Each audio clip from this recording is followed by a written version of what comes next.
What's up, kings and queens? It's your boy Dan from Daft Previews. I've got 3 picks which I'll put down that I'm going to take you through today. If that sounds interesting, let's go. Sub to the channel cause your boy's getting busy. Coming to your line from the west side of Sydney. We've got the free picks and the juice and the daily. It's all free, you don't even have to pay me. Now, if you're wondering why I'm wearing this stupid Elsa hat from Frozen, I'll answer that for you real quick. It makes me look like an absolute idiot, and I'm wearing it because I feel like one. I just can't seem to win as of late. VIP minus 3.2 units. I shared 2 picks with you guys yesterday. Both of those sucked. So this is the consequence. And if we're talking consequences, I've been through a rough patch like this. And for those of you guys who've been tailing my videos for quite some time, the only way we got out of it is I had to shave this disgusting beard off. So I'm calling it right now. If we don't profit on the picks that I share in this video, and if VIP doesn't profit, then this beard's going to go. I might even just leave this disgusting mustache on. I don't know. But when the beard goes, the performance seems to get better. Let's talk about it in all seriousness. 3.2 units down yesterday.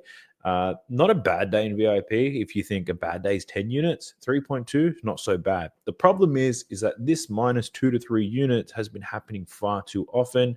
We haven't been getting the bangers. I'm working tirelessly to make it happen. I put in a lot of work for these picks, so hopefully we can deliver on it today. Recapping the day, Trae Young, I took his over in points. This was absolute garbage. I got way too cute with it. I watched too much film, too much analysis. It absolutely sucked. He didn't even look engaged in that game. The Miami Heat were blitzing him, forcing him to pass. It was a bad bet at the end of the day, so I take full responsibility there. And then Tyler Hero over 39.5 PRA. Played 35 minutes, took 19 shot attempts, didn't even get close to it. Now, I was aware of Tyler Hero and how he performs in back-to-back performances, but I just thought in a really soft matchup, Atlanta was on a back-to-back as well. I thought that would kind of even itself out. It didn't happen. He sucked. Actually, this Heat versus Hawks game was one of the worst games I've ever seen. Both teams failed to score 100 points in the modern NBA. Absolute garbage, and I happened to take 2 bets on it. I also took Julian Phillips over 11.5 PRA from the Chicago Bulls. If you don't know who that is, we got hooked. He finished on 11. He saw the minutes, saw the volume, shot 25% from the field in this game. What was crazy, because I was watching that rubbish game, is that Terry, who also plays on the Chicago Bulls, he plays the exact same way. He played the exact same amount of minutes, but he finishes with 24 points, rebounds, and assists. And what's insane is that both of these guys look very similar. So when I was watching the game, I thought my bet was looking fantastic.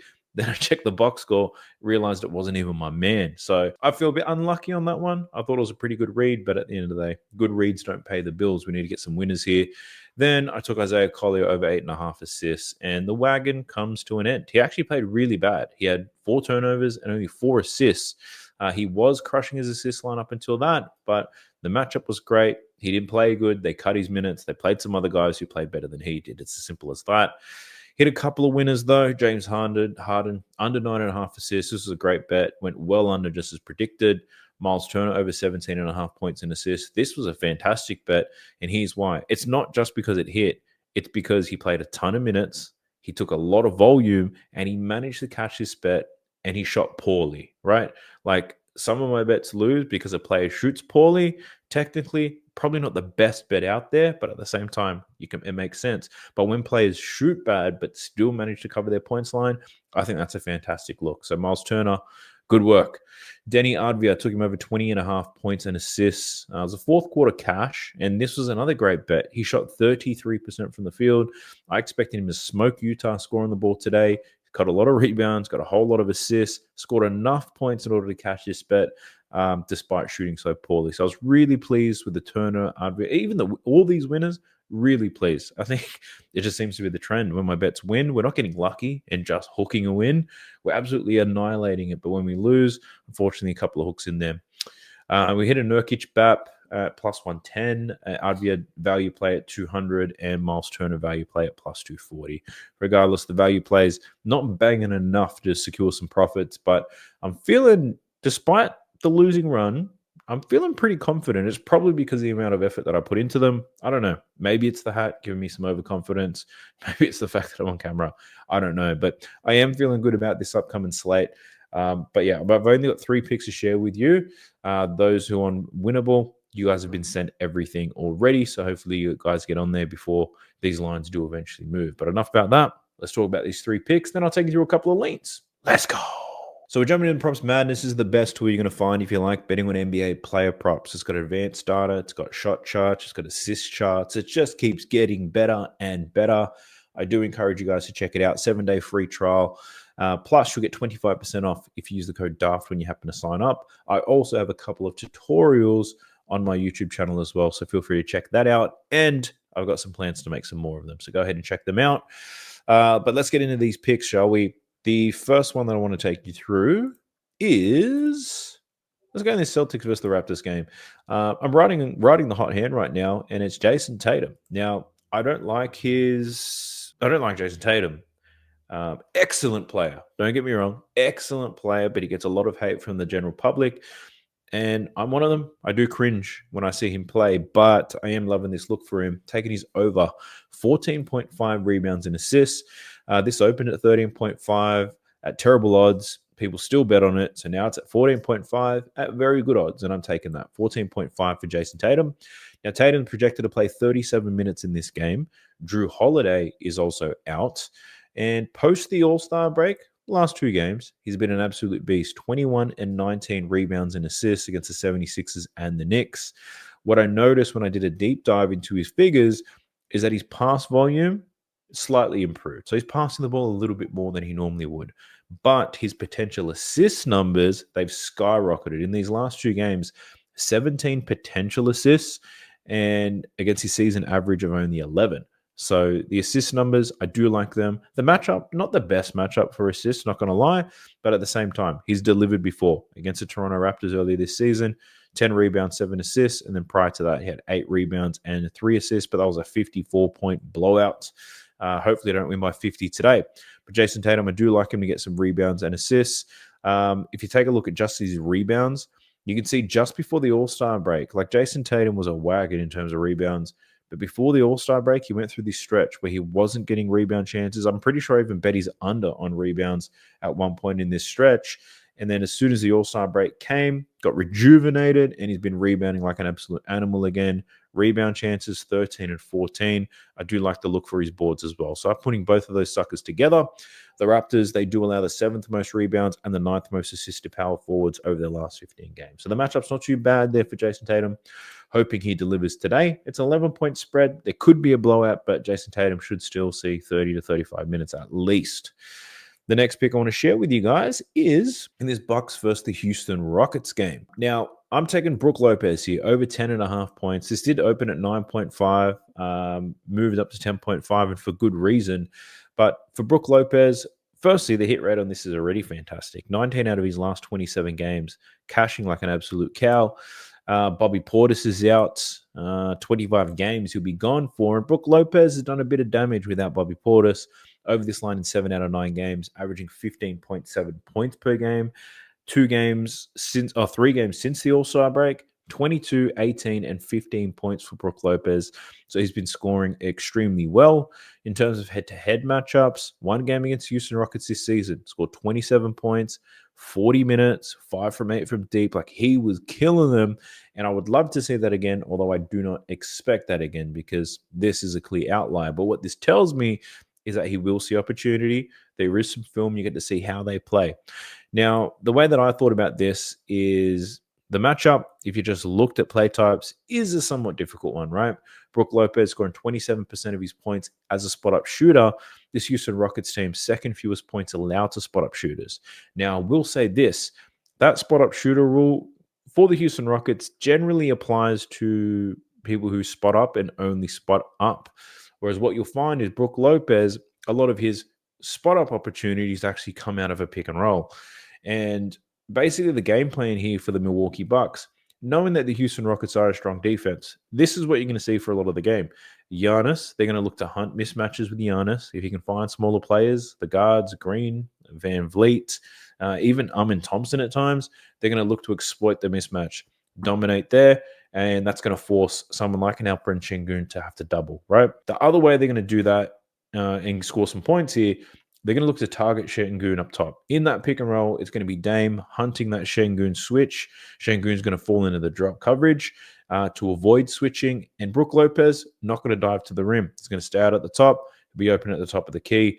Dame's going to be able to find him. Depending on the lineup, if there's Gary Trent, AJ Green, even Torian Prince, those defenders aren't necessarily going to leave the corners wide open. You can see it here. The Houston Rockets allow the first and second fewest three-pointers made in the corners. So they're going to leave Brook Lopez. They're going to let Şengün run out to him late. I don't see them helping off the corners. So Brook Lopez should get some open looks here. We just need him to make some money. We need him to make some baskets. So I'm liking Brook Lopez over 10.5 points. He should be good for at least 2 3-pointers, get a couple putbacks, maybe a lob or two. We'll see. But Brook Lopez, I do like him to score some points today.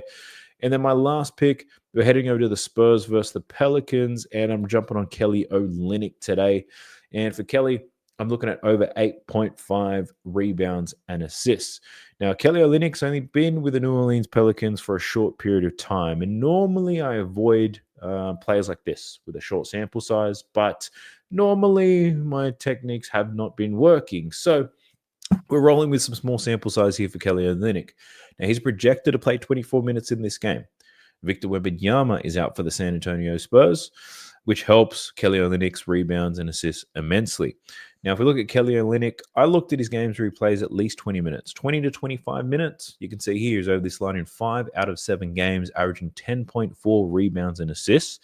He did have 17 rebounds and assists against the San Antonio Spurs 2 days ago, but this was somewhat of an outlier. He had 24 rebound chances in that game in 25 minutes. Half the Pelicans roster went over their rebounds line in that game, and that's because the San Antonio Spurs, their offense absolutely sucked. They couldn't get buckets outside of Keldon Johnson and Champagnie. Everyone else was awful, so a lot of rebound opportunities. So that was a bit of an outlier. So I'm doing my best to kind of avoid the stats within that game. If we exclude that game, Kelly Olynyk can still hit this number with the right matchup. And he's got a great matchup here today against the San Antonio Spurs. In terms of the matchup, I like to think about who he's defending, watch some film, looked at some numbers. Kelly Olynyk, this Pelicans team's actually running a bigger lineup. Kelly Olynyk at the 4, Missy at the 5, Zion's playing the 3. So Kelly Olynyk's going to spend a lot of his time defending Harrison Barnes. And Harrison Barnes, low usage player, typically spends his time on the weak side waiting for a wide open 3-pointer. Now, Kelly Olynyk at the 4, great rebounder. At the 5, awful. Now, playing at the 4, defending weak side, spot up shooters, Kelly Olynyk. Probably not going to get caught into too many pick and roll actions. He's not going to get attacked there. That's probably going to be Missy. He's not going to be asked to defend the rim. He's not going to be a rim protector. So if Missy's going to be contesting some shots, Kelly Olynyk's going to be in a prime position to get some rebounds as well. So I do like his role as a rebounder in this game. The 17 rebounds and assists, complete outlier. I'm not even thinking of replicating that, but he should be good for 6, 7, 8 rebounds in this game, in my opinion. The assists also have my attention as well. His assist line's at 2.5 today. I think he can get 3 to 4. And the reason being is that last game between the San Antonio Spurs and the New Orleans Pelicans was low scoring. Like that, they finished with like 210. I'm terrible at math, so I'm probably wrong, but it was in the low 200s. The game total for this one is projected to hit 237.5. So the books are expecting more points, expecting both teams to either pick up the pace or improve offensively. Kelly Olynyk did have 6 potential assists in that last game against the Spurs, only finished on 2. I think if the teams are going to improve or the pace is going to move a little bit quicker, Kelly Olynyk can walk into 3 assists with this type of matchup. So I do like what I'm seeing here for Kelly Olynyk. Over 8.5 rebounds and assists. Now, I did consider just taking the rebounds, but that's at like minus 150. Like, it's just been absolutely smashed. I'm not taking minus 150 as bad. Doesn't matter how bad I'm doing. I'm not betting a minus 150. But I do like the angle of adding Kelly Olynyk assists to that play anyway. Give me that. Kelly Olynyk should have a big game here. Now, pump with the brakes real quick to ask you to like the video, subscribe to the channel, help your boy push this video out to more people. Doing my damn best, and sometimes my best isn't good enough, but you know I'm not going to stop. We're going to be consistent as hell, provide value and insights. And if you're winning insights, I'm going to take you through a list of leans because I did go through a lot. I did consider a whole lot of bets, and I didn't take a lot of bets. So I'll share with you some of those leans, and if you like them, feel free to bet them. If you don't, you can pass. But enough about that. Let's go. All right, heading into the first one is the Raptors versus Celtics. The first lean that I considered taking here was Emmanuel Quickley, and I was looking at under 5.5 assists here for Emmanuel Quickley. So Line at 5.5. There's obviously a blowout risk. If the Celtics blow out the Raptors, chances are he doesn't get there. But I looked at games with RJ and Scotty. He's only hit this line in 3 out of 9 games, averaging 4.3 assists. If you filter it to games where he plays 28 minutes, so 2 out of 7, so still not great. 4.4 assists. It's got a very tough matchup. This Celtics team, second fewest assists in the league, second fewest assists to point guards.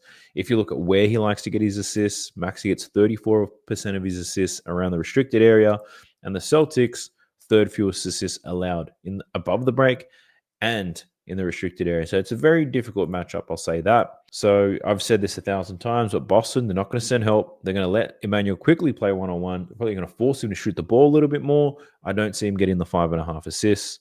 Speaking of this prop, I actually considered the same thing for RJ Barrett and Scotty Barnes, both equally tough matchups. But with RJ Barrett and Scotty Barnes, I would say they're probably more threatening when it comes to attacking the rim. Whereas Emmanuel quickly, you don't need to send as much help. So I think for him, assist is the way to go.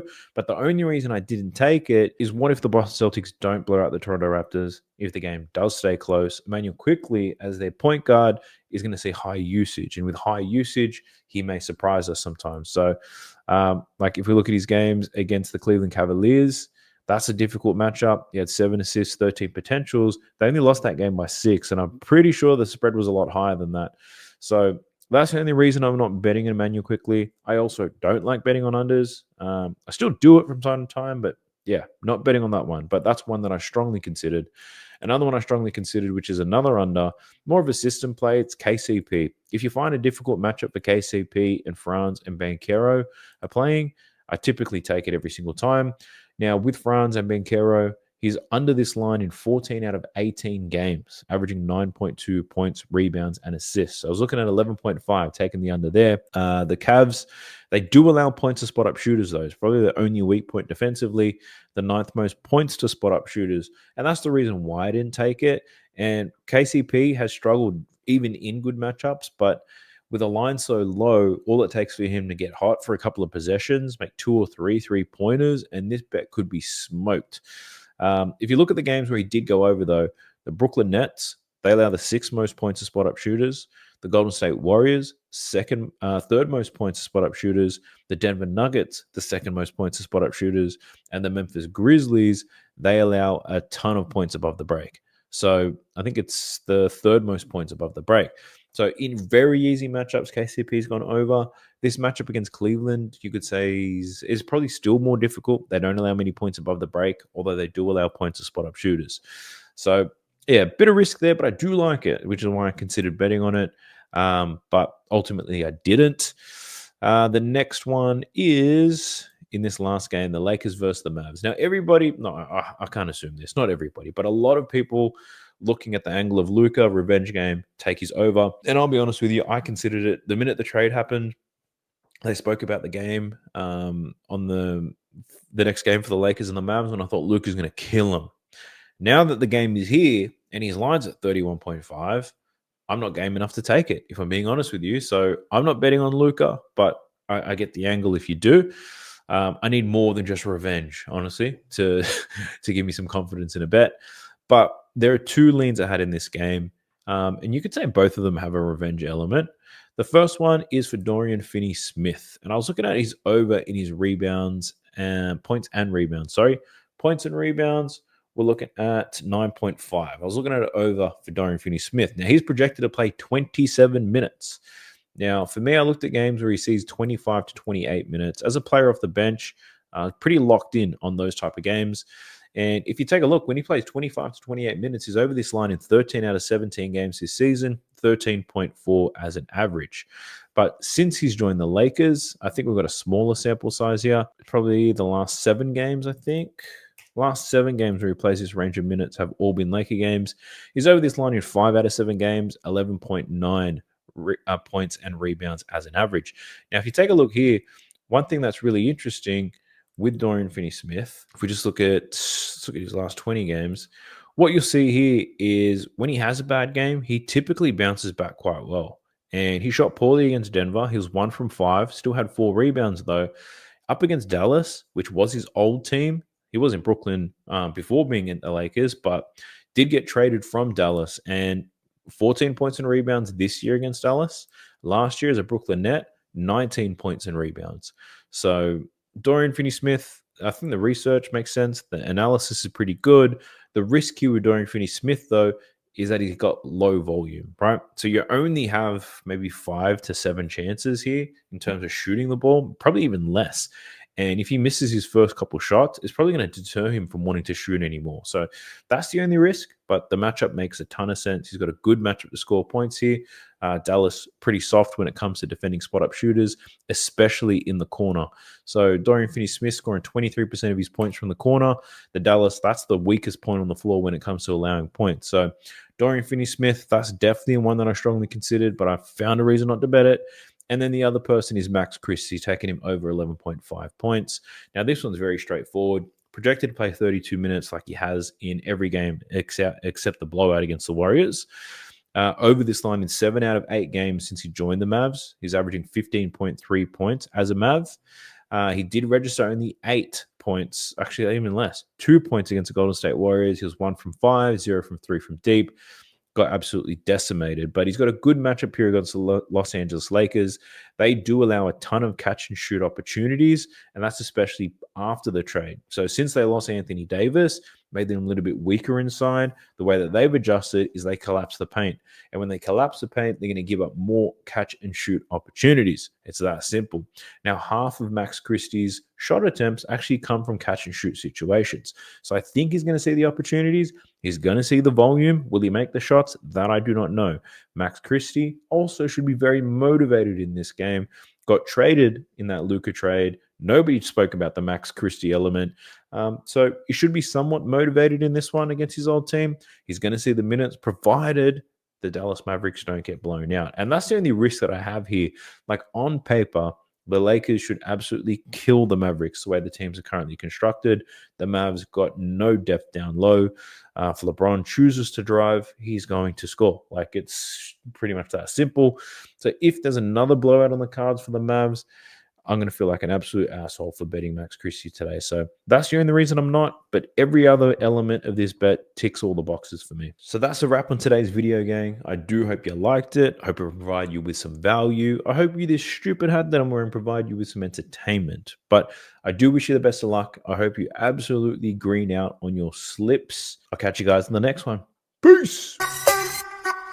Sub to the channel cause your boy's getting busy. Coming to your line from the west side of Sydney. We've got the free picks and the juice on the daily.